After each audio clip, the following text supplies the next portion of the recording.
Welcome to ILTV's Israel Daily. I'm Ladar Grave-Lazi, and coming up in today's newscast. After the clashes in Jenin, 2 IDF soldiers injured in an attempted car-ramming terror attack.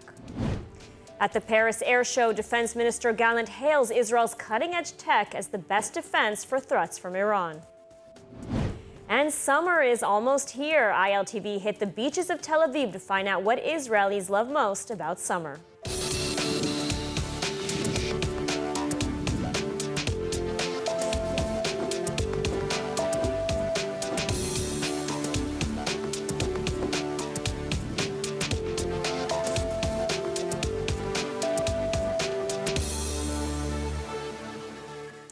On the same day as one Palestinian terrorist was sentenced to life in prison for carrying out a deadly car ramming, another would-be attacker is foiled by soldiers. The attempted attack came only hours after the deadly clashes in Jenin. ILTV's Steve Leibovitz reports. A Palestinian terrorist was sentenced to life in prison plus 50 years for carrying out a deadly car ramming in 2018. Al-Kabha was also ordered to pay $830,000 to families of IDF soldiers Netanel Kahalani and Ziv Daos, killed near the Mevodatan settlement more than 5 years ago. On the same day as the verdict, soldiers prevented a terrorist car ramming attack near the village of Nazlet Zaid. The driver accelerated toward troops carrying out a patrol at a checkpoint near the village. Soldiers then opened fire, wounding the 2 Palestinians in the car. One soldier was injured by shrapnel of a bullet fired by another soldier. He is in good condition. The incident came hours after the heavy gun battle between Israeli troops and Palestinian gunmen in Jenin. 8 IDF soldiers and border police were wounded in the clashes as a result of a roadside bomb that was detonated near an army vehicle. 5 Palestinians were killed and nearly 100 were wounded in the clashes. Prime Minister Netanyahu visited the wounded soldiers in hospital and had these words of encouragement and determination. אנחנו מכים בטרור בעוצמה ובנחישות. בחודשים האחרונים אנחנו חיסלנו ועצרנו מספר שיא של מחבלים. כך היה גם אמש בפעולה באזור ג'נין.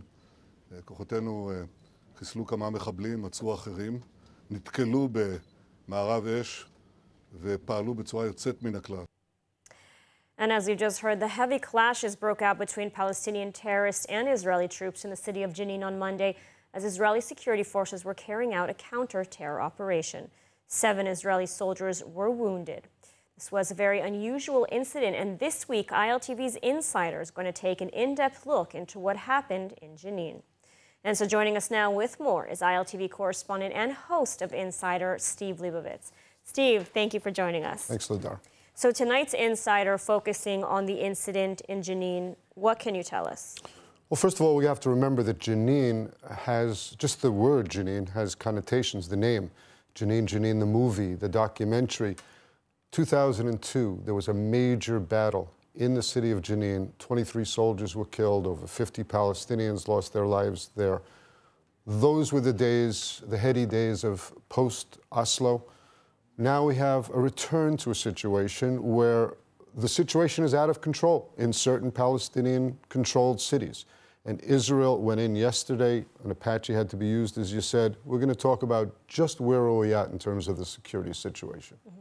And what update can you provide us on the soldiers that were injured? What's their condition today? There is one that's in serious condition. There are 3, I believe, that are still in hospital. As of the time, I believe that in the next hours, by tomorrow morning, there may only be 1 or 2 remaining in hospital. So their injuries were light to moderate. The soldiers will all be, knowing our soldiers, they'll be back on the front lines within a matter of days, most of them. And so who are your guests for the show today? So we have Ariel Lightstone, who is an architect of the Abraham Accords. And Miri Eisen, Colonel Miri Eisen, who's from IDF Intelligence. We'll sort of do a mash where we're both looking at some of the security incidents that go on, and at the same time, Israel trying to develop the Abraham Accords and how one influences the other. Mm-hmm. Now, as you mentioned, I mean, this really was a very rare event. We saw the Apache helicopter in Judea and Samaria. I mean, what is your take on this? You brought us back to the, to the post-Oslo days. can you maybe expand on that a little bit? Look, there are many different periods. I personally was in the army patrolling around in Ramallah with very little tension in the 1980s and in Nablus and so on, the end of the 1980s.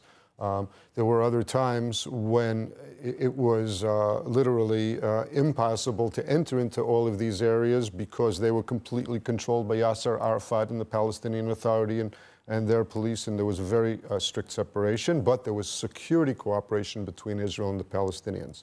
What's happened in recent years, and recent months in particular, is a total breakdown, complete breakdown of that security cooperation. There is no Palestinian Authority presence in northern Samaria. We're talking about Jenin, we're talking about Nablus. So Israel is in a situation where maybe it's not enough to only be sending in these pinpoint raids. Now, in order to enter into Jenin and go after terrorists, you have to send in columns of armored vehicles, and even those columns of armored vehicles come under attack. Yesterday, we actually had to send in an Apache, not to attack, but to help extricate wounded soldiers. Not a good situation. Not a good situation. I mean, there is talk, as you mentioned, that Judea and Samaria is turning into Gaza, that the Palestinian Authority really is losing control over sections of Judea and Samaria, and that a major operation may be forthcoming, may be necessary. What can you tell us about that? Well, I think that there are certain elements within our government that are actually pushing in the direction of a major operation, and there are other elements, I think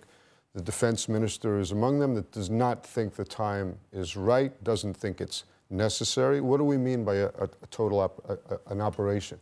It means basically the Israeli reoccupation of the towns in the Palestinian Authority that are under limited self-rule today, to completely occupy them, to go house to house in some of the most densely populated Palestinian areas in the country, with losses that would certainly come to our forces as well, and to live with the consequences of the impact that that'll have. I'm not sure it would be precisely an occupation, but it would be sort of going in sort of a more widespread counter-terror operation to really, but we would have to go in there, absolutely.